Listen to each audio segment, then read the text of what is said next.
Hoje a gente está aqui com o Celso Fortes. Celso Fortes é um empresário brasileiro que resolveu migrar para os Estados Unidos a partir de 2021. Chegou aqui e está enfrentando toda essa novidade de se adaptar aqui nos Estados Unidos. Tudo bem, Celso? Tudo bom, Jorge?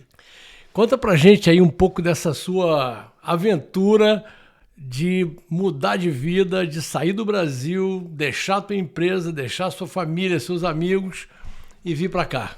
Isso era um sonho que eu tinha desde criança, que ao longo do tempo ele foi se transformando, foi amadurecendo. Eu acho que eu realmente foi um pouquinho atrasado, devia ter vindo uns 10 anos atrás, mas Deus sabe o que faz. Isso é um sonho que a gente vem construindo, vem programando, a gente vem esperando a hora certa, o momento certo, é o filho que vai crescer, é o negócio que vai fechar, e aí isso vai passando, e você vê que nunca vai ter um momento certo. O momento certo é quando você realmente decide, se joga e vem. É claro, é importante você se planejar, é importante você se estruturar, mas se você for esperar um cenário maravilhoso... perfeito, não vai rolar. Não vai acontecer nunca. Esse cenário nunca vai acontecer. Se você for esperar um oceano azul, você não vai conseguir. Imigrar não é tão fácil como as pessoas acham, né? No começo é muita novidade, é muita distração, mas você tem as dificuldades de adaptação, dificuldade de língua, dificuldade de hábitos, dificuldade de descobrir onde estão as coisas, né? Você, quando vem aqui, é como eu me senti. Eu nasci novamente. Eu me tornei um bebê. E aí, digamos que hoje eu tô assim, uma criança. Eu cheguei aqui um bebê, depois de um ano eu já estou uma criança, né? Ainda tem muita coisa para aprender, muitos desafios, mas é fantástico, assim, ainda mais se você tem um espírito empreendedor, aventureiro, gosta de novidade como eu sempre estou com a minha cabeça aberta, então para mim até, de uma certa forma, é divertido. As dificuldades, os aprendizados, as descobertas, elas se tornam combustível para eu viver. Então isso é muito bom. Mas fala pra gente, como é que foi essa sua maratona para chegar aqui? Você aplicou pelo Brasil, correto? Todo o meu processo ele foi consular. A maioria das pessoas faz o processo estando aqui. Eu optei por ser consular. Não existe uma forma correta, uma receita de bolo. Cada um sabe o que é melhor para si e para sua família. E tem casos de sucesso, tem casos de fracasso, tem de tudo. No meu caso específico, eu optei por fazer o processo consular. Então, todo o meu processo foi feito através do consulado do Rio de Janeiro. E foi ótimo, assim, na verdade, é claro, muita ansiedade, eu desconhecendo o processo, e vai aprovar, não vai aprovar e tal, mas no final, depois que passou tudo e que aprovou, recebeu o green card e tal, eu vejo que o processo foi simples.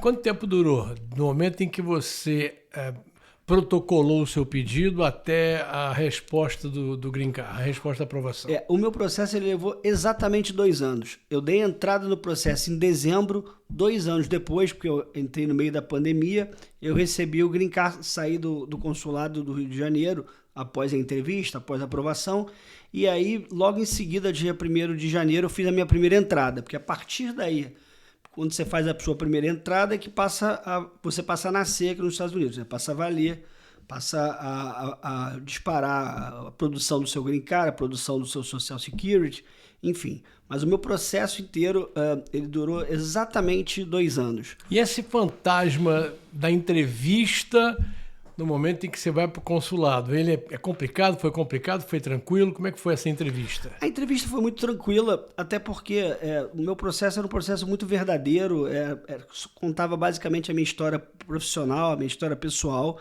então eu estava preparado para responder qualquer tipo de pergunta. Ele fez algumas perguntas, a entrevista durou em torno de 10 minutos e tal, perguntas super tranquilas, foi super educado, super tranquilo. Fez algumas perguntas para minha esposa, enfim, a gente cria um fantasma, né, na cabeça daquela questão, né? Mas ali acho que de repente o papel mais é de validar as coisas, ver se realmente você é você, ver se tem coerência, né? Porque na verdade ao longo do processo esse é o primeiro e único momento onde você tem o contato com alguém da imigração, com alguém do governo americano, assim, se eu posso dizer isso. Fora isso, é só documentos, taxas, processos e tal. Ali é a primeira e última vez, assim, que você tem contato, né? Assim, diretamente, olho no olho. E eu acho que nesse momento ele valida toda a sua história e tal. E você aplicou para você, para tua esposa e para 3 filhos? Aplicamos para a família inteira. E aí todos receberam o Green Card. Só a minha filha mais velha que não recebeu o Green Card porque ela era maior de 21 anos. Entendi. Então, na verdade, eu consigo passar o Green Card, o direito de ter o Green Card, né, para filhos menores de 21 anos. Qual foi o custo aproximado de todo o processo? Quer dizer, tudo que você lembra de honorário de advogado, taxas de imigração, traduções, etc. Número mágico, aproximadamente. Em torno de uns $23 mil. $23 mil. Você divide isso aí por 5 green card, acabou saindo $4 mil por green card. Não é bem assim, porque na verdade, se eu tivesse 10 filhos, saía para os 10 filhos. Mas tem uma taxa de imigração para cada filho, mas aumentaria muito pouco, né? É muito pequena. O processo mesmo grande é seu, né? E aí os seus dependentes, você paga taxa de emissão, taxa de visto, né? Você emite um visto de imigrante. E esse visto, a partir da primeira entrada, ele se torna um green card. E aí eu me lembro que você contou que você ficou ansioso para receber o Social Security, procurou saber onde é que era o prédio do Social Security, chegou lá e disseram o que para você? É que eu te falei, assim, quando você vem para cá, você é uma criança, você acabou de nascer. Então você está assim, tentando pensar com a cabeça ainda do Brasil, mas você está em outro país. Isso acho que é um dos principais erros também. Quando você colocar o pé aqui, que você tem que desligar a cabeça do Brasil e ligar a cabeça americana. Então eu fui no órgão que como fosse a Receita Federal aqui, que emite o social, e dei com a porta na cara. Porque na verdade eu descobri depois, e essa informação não tinha em lugar nenhum, que o social ele iria automaticamente para minha casa. Então, após a minha primeira entrada aqui, levou mais ou menos uns 15 dias, o social chegou no correio, na minha casa. Então, assim, não tinha essa informação. Na verdade, assim, tem muito pouca informação sobre alguns detalhes e ainda mais sobre a questão do processo consular, porque é um processo que poucos fazem, né? Porque é um processo que você tem vantagem e desvantagem. Você tem que esperar no Brasil, ao mesmo tempo a vantagem você pode ir e voltar com o seu visto de turista, você não precisa ficar esperando aqui a resposta. Então, assim, eu acho que poucas pessoas optam por esse visto, por esse tipo de processo, né? Que para mim valeu muito a pena, assim. Hoje eu vejo, naturalmente, você estando aqui nos Estados Unidos, você tem muitos, como eu posso te falar? Tem muitos receios, tem muitas novidades, tem muitos... é um desafio, né? Você fica ansioso com certas coisas, você quer que as coisas funcionem logo, você quer ter certeza que você está fazendo a coisa certa. Como muita coisa nova, é como uma criança, você está com medo de estar engatinhando certo ou engatinhando errado. Então, volta e meia, eu até as pessoas, eu já falei que é assim, eu ligo para um amigo, o amigo fala, não, é assim mesmo, porque você fica querendo realmente ter certeza que você está fazendo a coisa certa, né? A ansiedade natural nesse processo para ter tudo que você sonhou sendo realizado rapidamente. Porque aqui as coisas são tão práticas e simples que você, como foi a minha experiência de tirar a carteira de motorista, foi algo tão simples que no processo inteiro, desde que eu entrei no DMV, o DMV é o Detran americano, desde que eu entrei no DMV até a hora que eu saí com a carteira de motorista na mão, eu fiz todo o processo em 3 horas. Eu fiz a prova, você faz uma prova escrita, são 50 questões, você tem que acertar 40. Após a prova escrita, você faz o exame de vista na mesma hora. Depois do exame de vista, você faz a prova prática com o seu próprio carro na mesma hora. Depois você sai dali, paga uma taxa e 10 minutos depois, seu Mr. Forte, sua carteira de motorista. Então, só que cada etapa que eu fui passando, desde a prova, aí passando pelo exame, eu assim, será que eu estou fazendo a coisa certa? Esse troço é muito rápido. Sabe, tá funcionando muito bem. A engrenagem aqui, o americano ele é muito by the book, né? Você não pode pular as etapas, é como um videogame. Você não tem como pular a etapa. Para você pular para a próxima etapa, você tem que vencer a etapa anterior. Então, se você for seguindo ali, você chega no resultado final. Só que como você tem... a gente tem às vezes um pouco de medo do desconhecido, né? Tipo assim, no meu caso, é mais assim... a certeza se eu estou fazendo a coisa certa, né? Eu procuro fazer as coisas certas na minha vida, sempre procurei. E aqui, como eu desconheço, às vezes, as regras como um total, eu fico, às vezes, um pouco inseguro. Será que é isso? Tanto que, por exemplo, eu fui tirar a carteira de motorista, eu marquei no lugar errado. Porque eu marquei onde tinha horário. Eu não pude fazer a primeira vez a prova, porque eu só posso fazer no seu domicílio. No DMV próximo à minha residência. Então são essas coisinhas assim, sabe? Que você vai aprendendo. Por isso que é importante compartilhar com as pessoas. Não aqueles vídeos promocionais ou aqueles vídeos todos certinhos, sabe? Eu acho que é muito importante você compartilhar com as pessoas a experiência real. Porque tem muitas assim, pessoas que falam da vida dos outros, né? É importante às vezes você compartilhar a tua experiência, né? A tua percepção, porque aí é a vida real, né? Desde que eu cheguei aqui foi o que eu vivi, a vida real.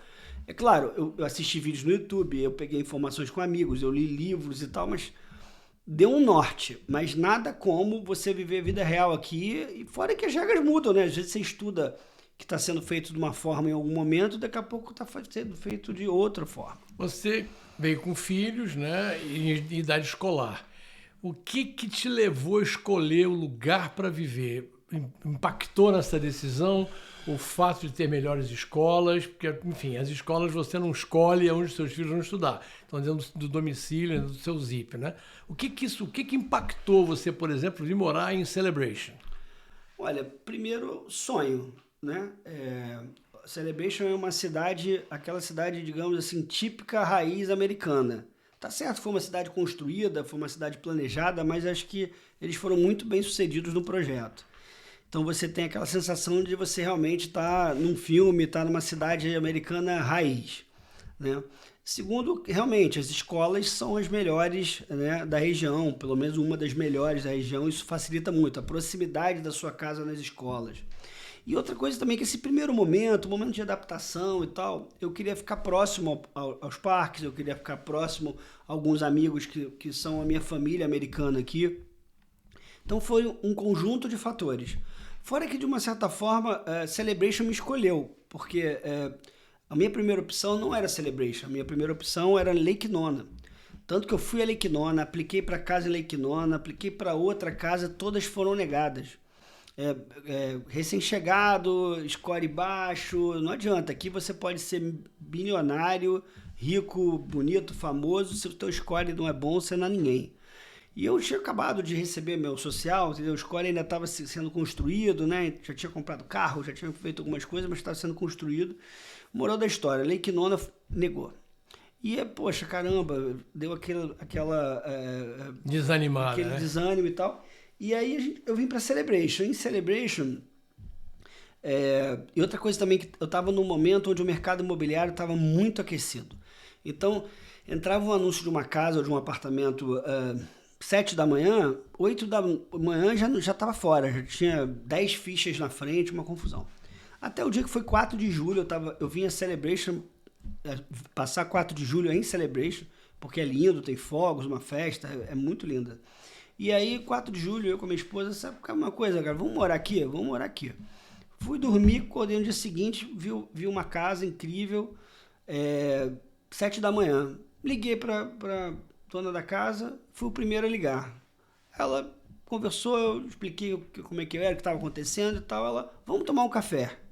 Aí eu fui tomar um café com a dona da casa, né? E de lá a gente saiu com a casa fechada. Então, assim, quando é para ser, não tem jeito, né? Na verdade, eu moro hoje numa casa até além dos sonhos, além das minhas expectativas que eu tinha, né? Não só de local, de espaço, de tamanho, enfim. Eu brinco que eu fico trabalhando em casa e saio pelo menos algumas vezes ao longo do dia, vou até a rua e agradeço, porque eu sou muito feliz aqui onde eu moro, na cidade que eu moro.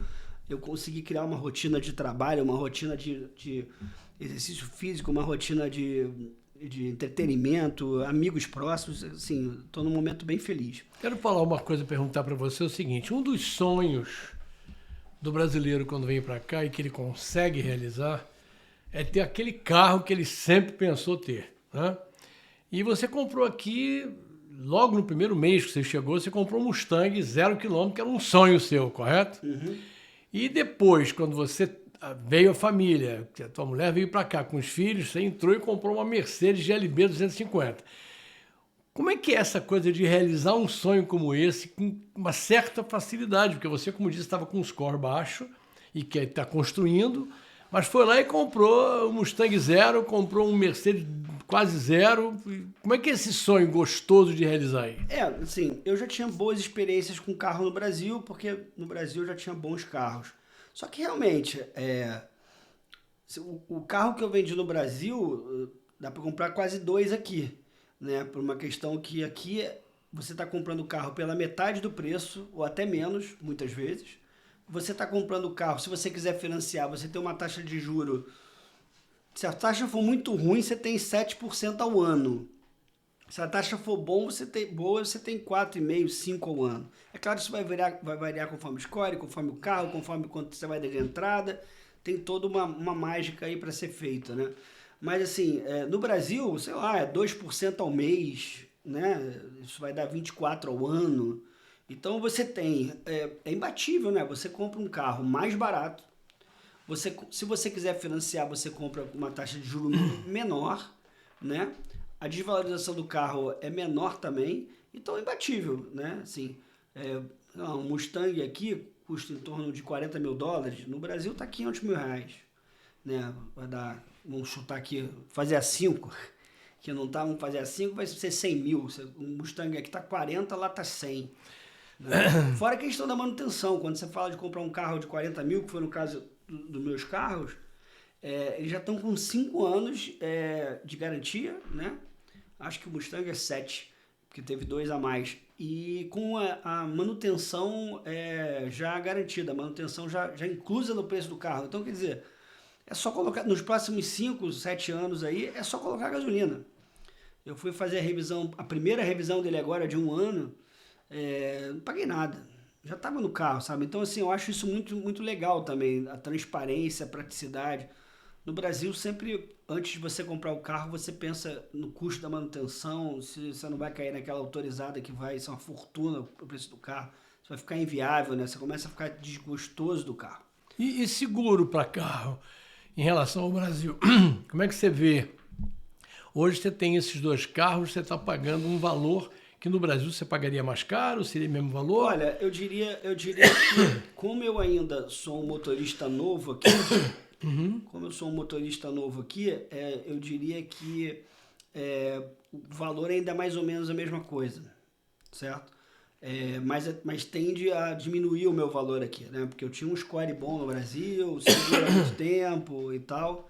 Então, assim, o seguro no Brasil estava um pouquinho mais baixo, quase a mesma coisa. É claro que é difícil, porque são carros diferentes, perfil diferente. No Brasil, carro blindado, aqui não. No Brasil tem um risco de violência muito grande, aqui já não tem. Mas daqui eu acho a sensação que eu tenho que aqui tem mais risco de batida do que no Brasil, porque, né, tem muita rodovia, o pessoal anda, sabe, sempre muito E aqui em Orlando, especialmente, é uma cidade que tem muito turista e que está passeando, olhando para o lado, meio distraído. Isso tem causado bastante acidente na cidade, né? Eu acho que uma das coisas que você tem que tomar muito cuidado aqui porque como tem muito turista, ele não necessariamente domina as leis de trânsito. E aí você que mora aqui, você está seguindo aquelas leis, está seguindo todos os parâmetros. E aí o turista talvez possa esquecer, tipo a história da a placa do stop, tipo no cruzamento vai um de cada vez. No Brasil, no cruzamento, cada um que mete o carro, vai indo e se arrebenta aí, cada um se vira. Aqui não, é um de cada vez. Mas se a pessoa do carro da frente for e você não esperar o próximo ir, você for logo em seguida, você vai cometer um acidente, com certeza, porque o próximo lá do outro lado vai. Então, se você estiver aqui em Orlando, tem que ter muito cuidado com o trânsito e tentar se informar, pelo menos nas coisas básicas mesmo, assim, sabe? Quando você recebe o Green Card, você recebe um papel, e nesse papel tem algumas coisas das leis e tal, mas uma coisa que me marcou muito tem lá, lembre-se, aqui stop é stop, quer dizer, essa placa de stop aqui, stop não é dar uma paradinha não, stop é parar o carro, zerar o carro, olhar e aí atravessar. Isso aqui eles levam muito a sério a história do stop, mas deve estar dando tanto problema, tantos anos e décadas, que isso vem no manual do Green Card. Stop é stop. Isso me marcou bastante. Falar um pouquinho de trabalho, Celso. Você tem uma agência de marketing digital imensa, mais de 15 anos, 16 anos, não é isso? 16. Atendendo muita gente, fazendo todo tipo de trabalho de marketing digital, e você veio para cá e montou também uma agência de marketing digital. Como é que está sendo esse relacionamento com o público? Que público você está buscando para poder decolar com a tua agência aqui? Eu dei a sorte de ter já alguns relacionamentos aqui e ter boas indicações. Dei a sorte de pegar uma conta, um cliente muito desafiador, mas maravilhoso, que é a Hope and Justice, que é uma fundação que combate ao tráfico humano aqui. E, enfim, as pessoas da fundação são pessoas incríveis, se tornaram minhas amigas e é um desafio, porque elas também me ajudam muito nessa adaptação do mercado brasileiro para o mercado americano, e eu gosto muito disso. Elas, né, estão aqui há muitos anos, são uma americana já, a outra em processo, mas enfim, tem diferenças, né? Tem diferenças de relacionamento agência-cliente, profissionais-cliente, tem a diferença do tipo de ações, do mercado em si. Isso é muito rico. Agora, uma coisa até interessante, tipo, no Brasil eu construí uma história de 16 anos de empreendedorismo, de credibilidade, né? A gente tem clientes no Brasil inteiro e tal, então é muito fácil a questão da desconfiança, a questão da novidade no Brasil em relação à minha empresa, a mim, as pessoas pulam, porque a gente já tem muita indicação. Se ligar para qualquer cliente nosso, vai validar, enfim, vai dizer como a gente trabalha, como a gente é sério. Há novos elementos no Brasil, mais do que uma empresa de marketing digital, eu falo que ela é um seguro, né? As pessoas sabem que a gente vai caminhar com elas ao longo desse mercado digital, ao longo desse mundo digital de forma segura, constante. É o mesmo telefone há 16 anos, entendeu? Tem clientes que estão com a gente há 15 anos, 14 anos, assim, alguns, e isso me deixa muito feliz. Aqui, eu só sou o Celso, e a minha empresa só é New Elements, e eu estou construindo a história. Mas, assim, deu tudo certo, eu consegui bons clientes nesse primeiro ano, trabalhos desafiadores e inspiradores, trabalhos onde eu também posso, de uma certa forma, contribuir com a comunidade, isso me deixa feliz pra caramba. E aí tô fazendo o meu nome, tô fazendo a minha história, tô mostrando o meu trabalho, tô mostrando como eu trabalho, como a minha empresa a cultura da minha empresa e dando um upgrade nessa cultura também com o mercado americano, né? Isso que é muito importante. A gente acha, é o que eu falei aqui já, se você vier para os Estados Unidos e você não desligar a cabeça brasileira, você vai ter muita dificuldade. Primeiro, você vai ficar contestando muitas coisas. Segundo, você vai ficar convertendo os valores e aí não compra nada. Né? Não dá. É aquela história, é como você falar inglês, né? Enquanto você estiver pensando, você ainda está bem no início. Quando você não estiver mais pensando em português, né? Fazendo a tradução simultânea na tua cabeça, quando você já estiver sonhando em inglês, quando você já estiver já falando, ia ser muito engraçado. Porque no início eu começava a falar, eu falava inglês e falava, caraca, eu falei sem pensar. Entendeu? E sabe, conversei com uma pessoa, respondi algo, perguntei algo, caraca, sem pensar. E isso foi muito legal também, esse processo. Porque você acha que, no Brasil, você acha que sabe falar inglês, né? No Brasil, você acha que o cursinho de inglês do Brasil resolveu a tua vida, aquele cursinho que você fez na tua adolescência inteiro, você acha que aquilo era ótimo, né? Cara, se você quer realmente aprender inglês, se você quer que seu filho aprenda inglês, traga ele para cá, traga ele para o intercâmbio, traga ele para uma imersão aqui, venha estudar aqui, venha viver aqui. Esquece essa história de cursinho de inglês no Brasil. Porque, assim, é decepcionante, sabe? Assim, você pode até ter uma base e tal, mas, cara, é totalmente diferente. E se você pega a molecada, então, aqui, mesmo brasileira, que está estudando aqui no colégio, ou que está aqui há algum tempo, cara, para você acompanhar o inglês deles, é engraçado que a molecada fica corrigindo os adultos aqui, né?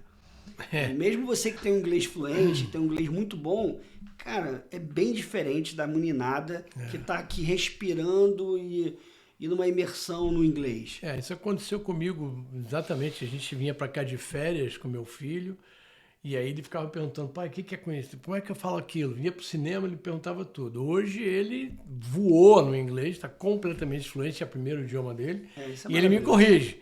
Ele diz, pai, não é assim que se fala. O que você está falando, pai? Não é bem isso, é assim. Aí bota a língua no lugar certo. Eu queria que você falasse um pouco, Celso, das coisas que, diria assim, que as pessoas têm que ter para vir para cá, né? Você falou de planejamento. Eu vi que você falou da coisa do inglês também. Tem muita gente que vem para cá para improvisar aqui tudo, trabalho, idioma e receita.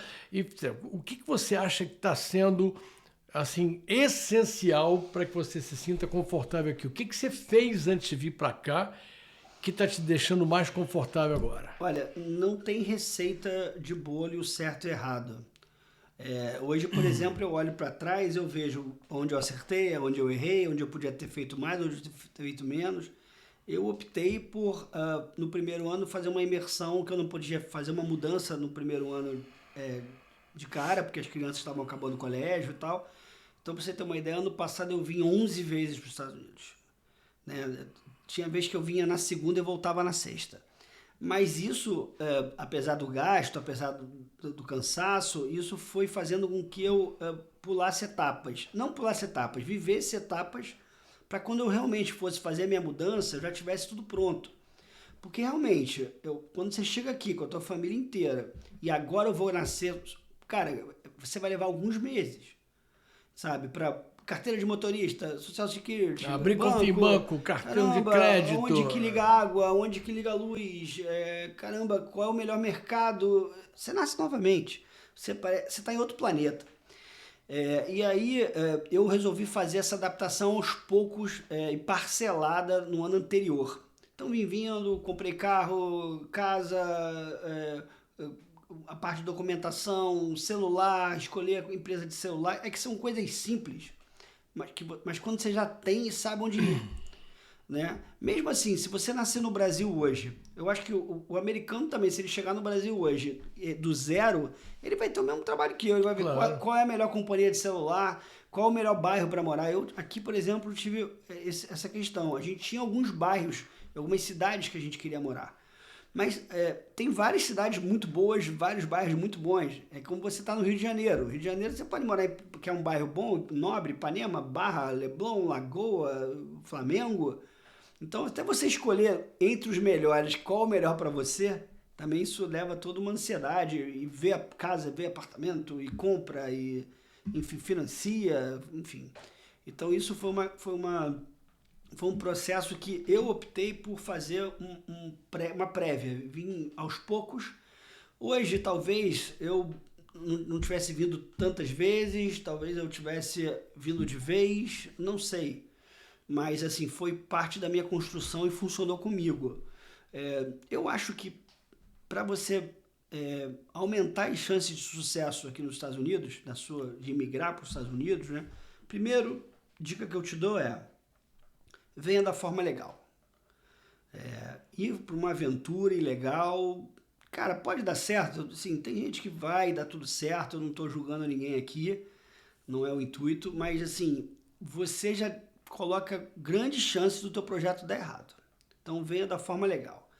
Ou como estudante, ou como imigrante, enfim. Veja qual visto, procure um advogado ou uma consultoria de imigração, que só eles vão poder te dizer exatamente qual é o melhor caminho para você.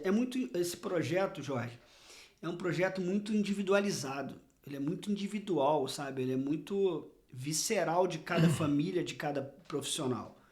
Então, assim, eu posso compartilhar o que deu certo comigo, e aí eu segui isso. Eu optei por não vir aqui de forma ilegal, de maneira alguma. Eu só viria aqui se os Estados Unidos quisesse aqui. Isso foi fundamental. Eu fiz um planejamento financeiro, né? Que no final, olha, acredite, você gasta muito mais. Você acha que vai gastar X, gasta 5X. É muita distração, é muita coisa, é despesa que aparece, você nem sabe de onde veio. né? Eu sabia mais ou menos a cidade que eu queria morar, então era importante, eu já sabia que eu queria morar em Orlando, por uma questão de proximidade, de eu gostar, etc. E eu também sabia já no que eu queria trabalhar, né? Porque aqui eu com o Green Card na mão, eu posso trabalhar em qualquer lugar, posso trabalhar na Amazon fazendo entrega, posso trabalhar na Disney, posso trabalhar no banco, posso abrir uma empresa, né? Eu já vim para cá com foco onde eu queria trabalhar, que é no mercado de marketing digital, principalmente no segmento de saúde, desenvolvendo aplicativos, projetos para saúde e tal, que mais à frente a gente pode conversar sobre isso. E nesse primeiro momento, algumas pessoas me procuraram e eu fui montando a minha carteira de clientes aqui. Mas, assim, esse é o meu foco. A gente tem que tomar cuidado muito aqui nos Estados Unidos para que você não perca suas margens, sabe? Aqui é muito amplo. Assim, não sei se você vai concordar comigo, mas aqui, de uma certa forma, é fácil ganhar dinheiro. Uhum. Se a pessoa gosta de trabalhar, se a pessoa é honesta, se a pessoa não tem tempo ruim, não tem preconceito com o trabalho, só não ganha dinheiro aqui quem não quer. Exatamente. Porque aquela história do país das oportunidades é verdadeiro. É verdadeiro. Se você quiser, você trabalha fazendo faxina, você trabalha entregando... Pô, eu tava vendo até um vídeo de um rapaz outro dia, ele fazendo Amazon no carro dele e tal. Tem muita gente fazendo Amazon aqui, entrega de Amazon para fazer um extra. Pô, ele ganha $250 por dia fazendo Amazon, né? Então, assim, só não ganha dinheiro aqui quem não quer. Se o cara não gosta de trabalhar, esse trabalho não é pra mim, isso eu não gosto, isso... Não, você tá ferrado, não é o lugar pra você. Agora, eu sou empreendedor, né? Assim, o meu objetivo é ficar no meu mercado, mas eu tô sempre aberto a olhar outras coisas, a olhar outros tipos de negócio. Eu tenho alguns negócios que eu sonho em ter e que no Brasil fica difícil realizar, que talvez eu starte aqui, né? Mas assim, aqui você tem mercado, você tem qualquer coisa que você abre aqui, tem muita gente para consumir, você tem apoio do governo, você tem uma linha de crédito super favorável, né? Aqui você paga os impostos também pelo lucro, né? Então, se você é um empreendedor, quer fazer uma startup, você já não começa já esgoelado, pagando imposto, leis trabalhistas, aquela loucura toda. Você consegue iniciar leve e depois, quando você crescer, aí você passa a ter realmente as suas obrigações, os seus encargos de uma empresa grande, que é super justo. Aqui eles impulsionam quem está iniciando. Eles não esmagam quem está iniciando. Isso foi uma das diferenças também que me marcou muito. Assim, queria te perguntar também uma coisa que incomoda muito, principalmente o brasileiro que está pensando em vir para cá, porque todo mundo fala que o sistema de saúde norte-americano é caríssimo. Não fique doente aqui, porque aqui é muito caro. Mas a experiência mostra que quem tem um visto permanente ou um visto temporário, mas está legal, pode fazer um plano de saúde e ter uma cobertura muito razoável. Tá? Você fez um plano de saúde para você e a família toda, né? Para você ter ideia, o meu plano de saúde aqui é mais barato que no Brasil.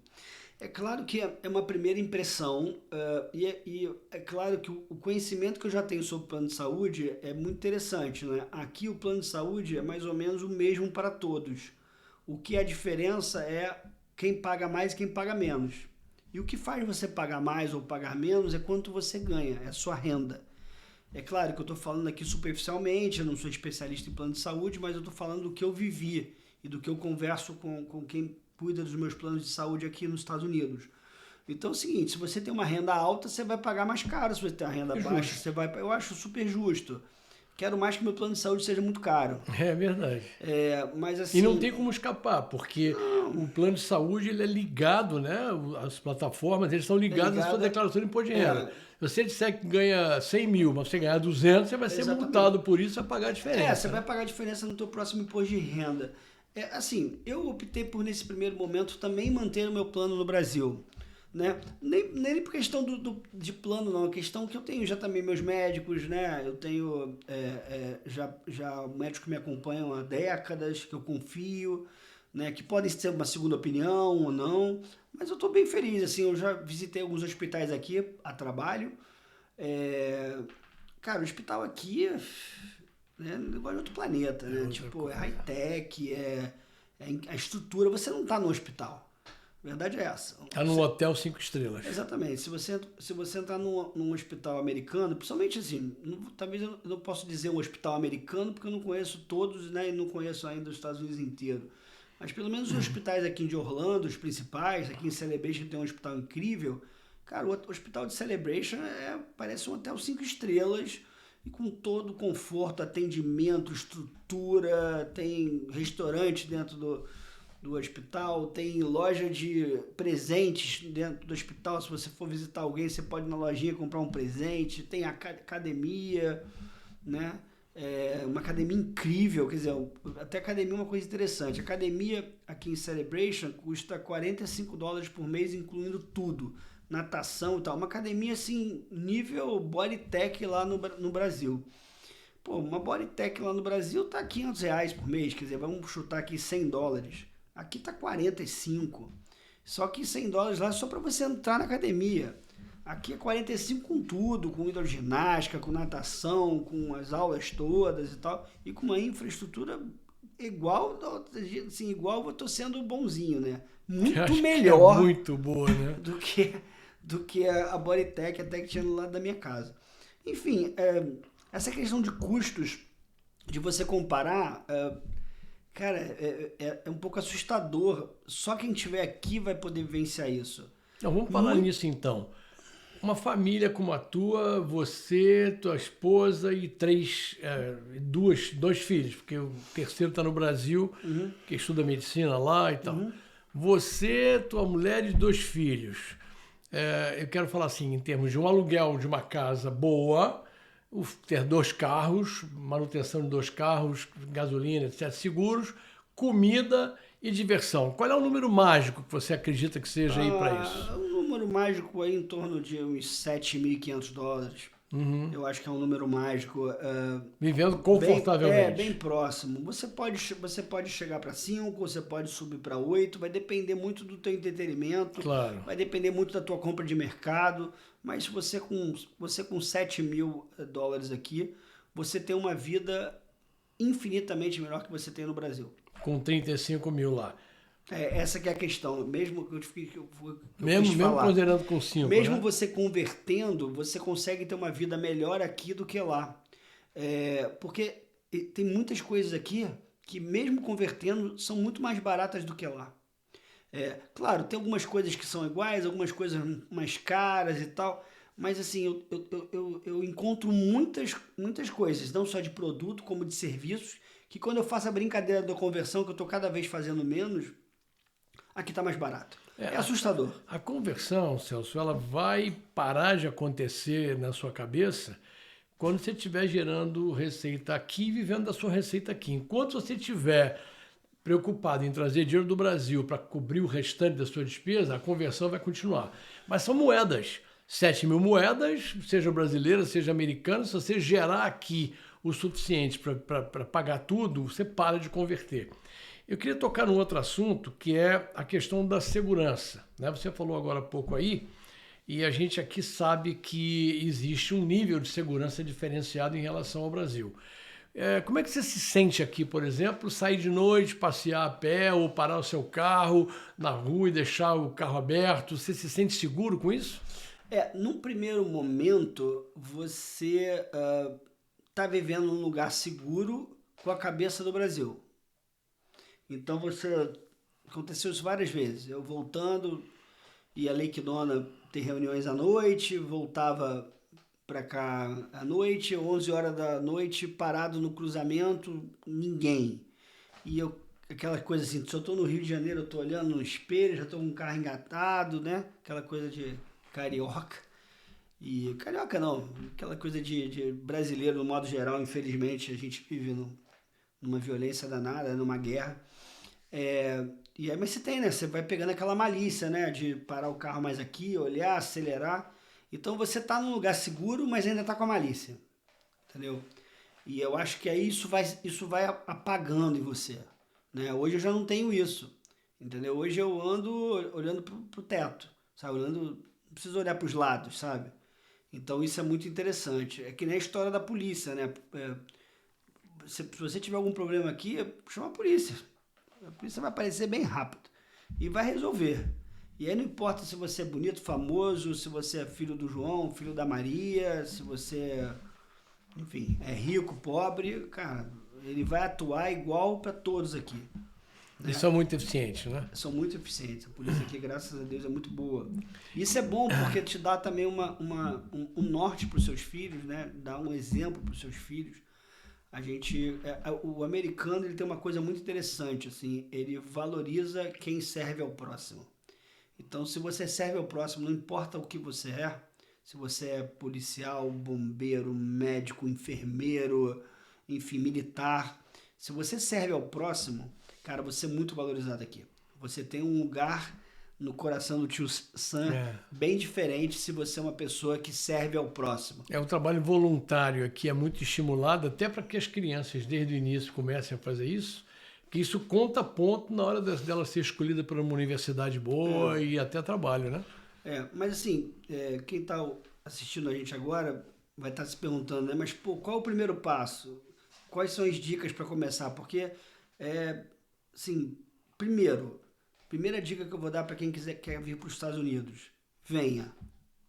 Não espere o momento, não espere o tempo, quando eu tiver, quando eu for, quando eu ganhar, quando eu juntar, esquece isso. Venha, né? E venha de uma forma legal. Então, busque um advogado, busque um escritório de imigração. Você estando aqui nos Estados Unidos ou estando no Brasil, eles vão poder te auxiliar da melhor maneira possível para te falar qual é o melhor formato. Às vezes você vem com um visto de estudante, começa a estudar inglês mesmo, é importante. E aí depois, se você se adaptar, se você gostar, se seus filhos gostarem, você vai para um outro visto, mas venha da forma legal. Não deixa para amanhã, não.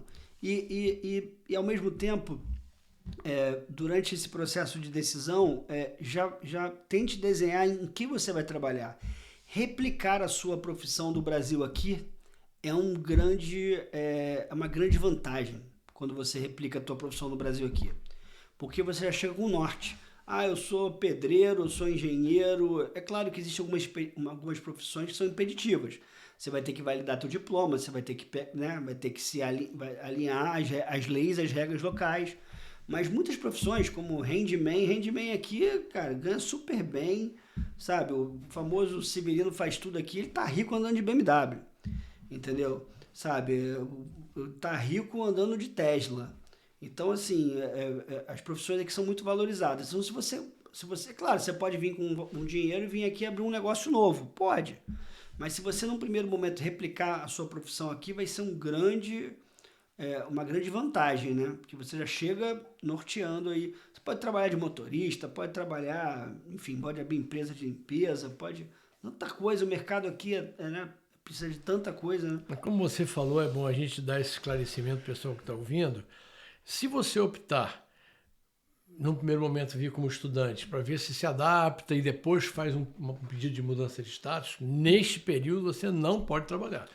E é muito importante que você respeite isso, porque pode prejudicar se você estiver, inclusive, numa escola de inglês e souberem que você está trabalhando, as escolas de inglês estão sempre conectadas com a imigração. Não trabalhe, se você não estiver legal para trabalhar. Isso que eu sempre falo, assim, faça as coisas da forma certa, para pelo menos melhorar as chances, aumentar as chances de dar tudo certo. Mas você, no caso do estudante, você pode vir para cá estudar, validar, é aqui mesmo que eu quero ficar. Volta para o Brasil, dá entrada no seu processo, seja lá qual visto que você achar melhor para você, e depois você volta definitivamente. Ou você pode vir para cá, ficar como estudante, buscar, eu quero ficar aqui, quero ficar, a família está adaptada, tá? Será que eu me encaixo no perfil de ser um imigrante? De ser uma pessoa que o governo americano quer? Porque a gente tem muito mito que o americano não quer o imigrante, nada disso. Ele quer o imigrante aqui, mas ele quer o imigrante que realmente venha fazer o país crescer, que venha ajudar a população, enfim, ele quer valor, né? Ele não quer preço, ele quer que você traga valor. Então isso é muito importante. Se você realmente mostrar para a imigração, mostrar para o governo americano que você é uma pessoa que vai fazer a diferença na comunidade, que vai somar a comunidade americana, você vai ser bem-vindo, com certeza. Agora, se ele achar que você não está somando nada, se ele achar que você vai vir aqui só para atrapalhar o sistema, vai só para usufruir do sistema, aí você vai ser negado, né? Provavelmente vai ser negado. Mas assim, o processo, ele é muito... As pessoas criam esse processo de imigração, de green card, como se fosse um fantasma, né? E não é. Se você se qualificar, você consegue. É mais ou menos uma prova de vestibular, sabe? Eu, por exemplo, adoraria fazer medicina, mas eu não tenho perfil de ser médico. Eu não tenho perfil de estudar para um vestibular de medicina, então eu não vou fazer. Então, se você tem realmente as qualidades, se você tem um preparo, se você tem as comprovações que você é um merecedor de um green card, pode aplicar que você vai ganhar. Uma coisa muito interessante nesse processo, Celso, é que as pessoas não se dão conta que a imigração americana é muito menos rigorosa, muito menos exigente, por exemplo, que a imigração brasileira. Um estrangeiro que vá para o Brasil e que queira ficar lá e ter autorização de trabalho demora mais tempo. E na Itália é a mesma coisa. Eu tenho um amigo meu que ele é descendente italiano, ele passou quase 10 anos para conseguir a autorização. Então, o americano, ele precisa do imigrante que vá, como você falou, agregar valor. Ele precisa, até porque o mercado é imenso. Hoje, você mencionou aí agora, o mercado na área de médica está carente de profissionais em todos os níveis. Se o americano abrisse, se o americano reconhecesse o diploma de médico brasileiro, olha, o Brasil ia perder metade dos médicos. Mas ele reconhece, Celso. Não, mas verdade, você tem que fazer. Claro, ele tem reconhece que eu digo assim, reconhecimento imediato. Imediato. Não seria um reconhecimento, uma validação imediata. Cheguei com um diploma aqui que eu sou médico no Brasil, até hoje eu não entendo muito bem isso. Cara, pra mim, na minha humilde opinião, médico é médico em qualquer parte do planeta. Mas aí você está vindo de um país para o outro, tomando o lugar de uma pessoa que está aqui. Mas se está precisando de médico aqui... Sim, mas é fácil. Você validar o seu diploma não é difícil. O difícil é você ter a licença para trabalhar como médico, e você precisa fazer uma prova. Que dá do mesmo. Não, a primeira validação do diploma tem aí um processo razoavelmente simples de você fazer. Você encaminhar a documentação toda, eles vão ver as matérias. Disso, mas a questão trabalhar como médico, mas o objetivo fazer uma prova. É que na história do ganso, o médico que é aqui, ele não quer saber se o pato é macho, ele quer o ovo. O que é o ovo? É ele atendendo, conseguir atender no consultório dele, conseguir atender no hospital, conseguir exercer a profissão dele. Agora, imagina o seguinte, se ele é um brasileiro que veio para cá, ele acharia natural que um americano fosse para o Brasil e montasse um consultório do lado dele e pudesse trabalhar sem ter um registro, por exemplo, no Conselho de Medicina? Acho que precisa desse equilíbrio, né? Então, mas na minha opinião, eu acho que, principalmente a profissão de médico, tá? Na minha opinião, eu acho que médico deveria ser médico em qualquer lugar do mundo. Até porque em momentos de guerra, em momentos difíceis, de tragédia, todo mundo quer um médico aqui. Né? Não importa se o médico é da China, do Japão, do Canadá, do Brasil. Isso é na minha opinião... Mas você está correto, mas isso não é um problema técnico, é um problema, na verdade, de espaço no mercado de trabalho.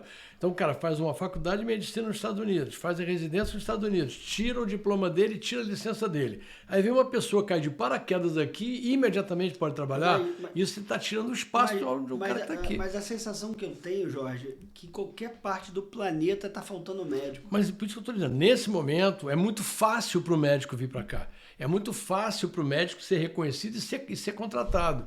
Eu tenho um amigo meu que é médico anestesista no Brasil e ele começou a trabalhar como é que vai fazer esse processo para ele entrar. Ele já está trabalhando como médico nos Estados Unidos. Não demorou muito. Não, eu entendo, mas, por exemplo, eu acho, vamos supor, no momento que está precisando de médico num determinado lugar, traga os médicos para fazer uma prova, né? Uma prova ali prática, uma prova teórica, ou para uma prova prática. Eu acho que, né, médico muito antigo vai na prática mesmo ali. O que vale mesmo é a hora de voo do cara. Mas tem um impeditivo que é o idioma também. Na verdade, todo o sistema é em inglês. O cara vem para cá, não fala inglês, ele não vai conseguir gerar o sistema, né? Dificilmente você vai ter um médico hoje que não fala inglês, Jorge. Mas o inglês do Brasil, aquilo que você falou, o cara pensa no Brasil que fala inglês. Chegar aqui, começar a morar aqui é outro inglês, é outra fluência. O médico ele tem um inglês técnico, né? Se ele não tiver o inglês técnico, ele não vai a lugar nenhum, não consegue ir nos congressos, não consegue estudar, isso aí está desde a faculdade. Mas enfim, é um caso polêmico, né? É um caso que tem muitas opiniões. A minha opinião é que médico deveria ser médico em qualquer parte do planeta.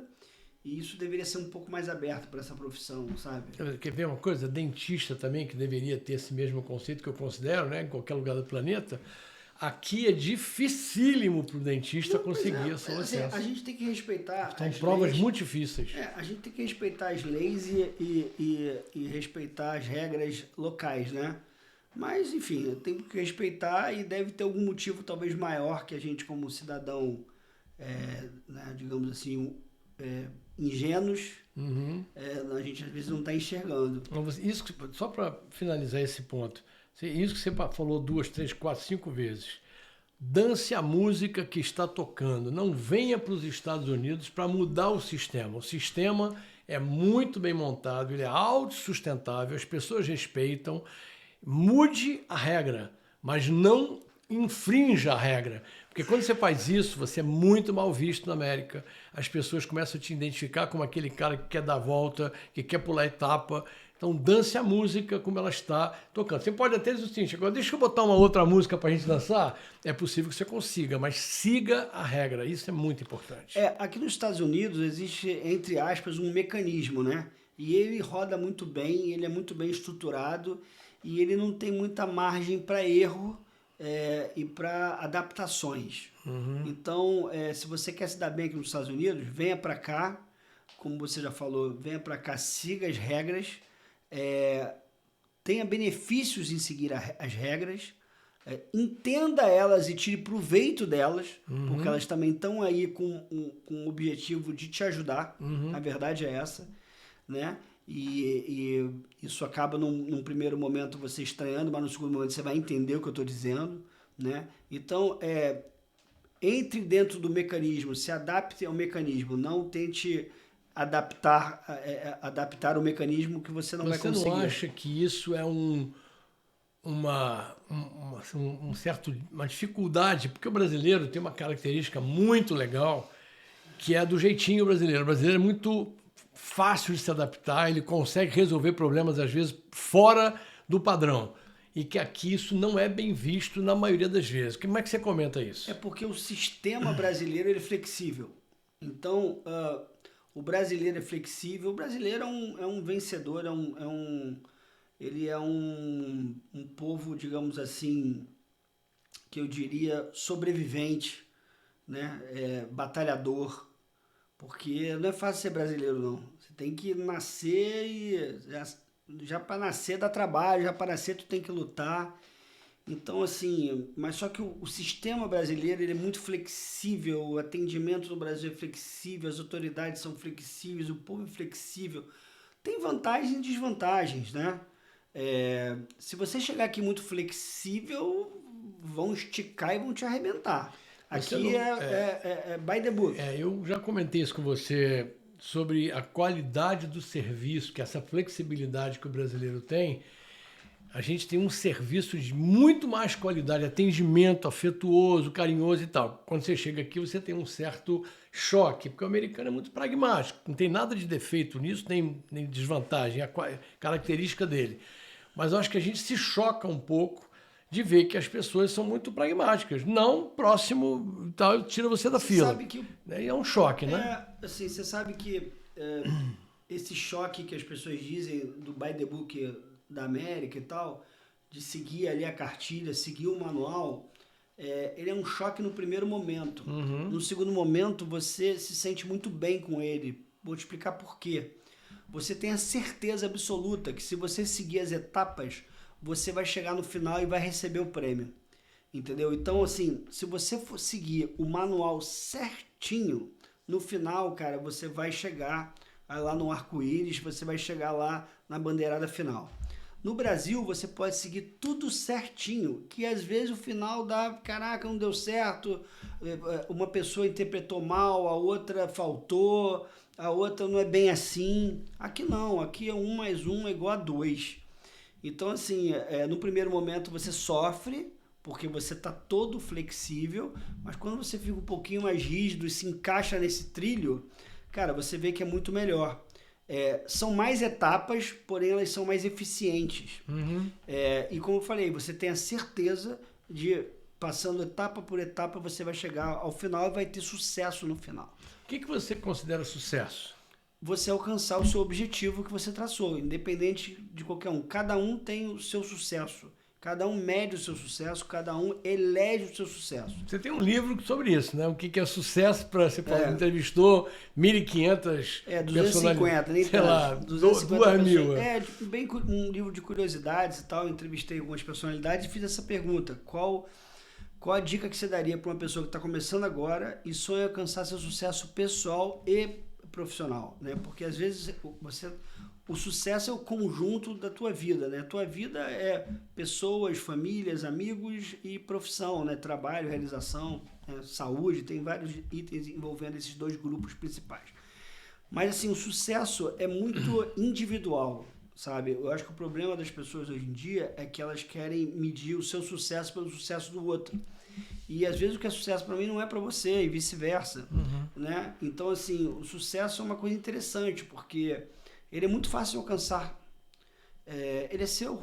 Você que define qual é o seu sucesso. Então, se você que define, ele não pode ser maior que você, já que foi você que definiu ele. Então, você definiu o sucesso. Meu sucesso é morar numa casa, ter uma família, ter saúde, é emagrecer, é ficar rico, é ter mais dinheiro, menos dinheiro, é ter 10 carros, ser reconhecido. O meu sucesso é ajudar o próximo, enfim, né? Cada um vai ter o seu sucesso e aí corre atrás para poder alcançar. Como foi você que estabeleceu qual é o seu sucesso? E quando você estabelece algo, você passa a ser maior que ele, né? Então, se você não desistir, se você persistir, você com certeza vai alcançar sucesso.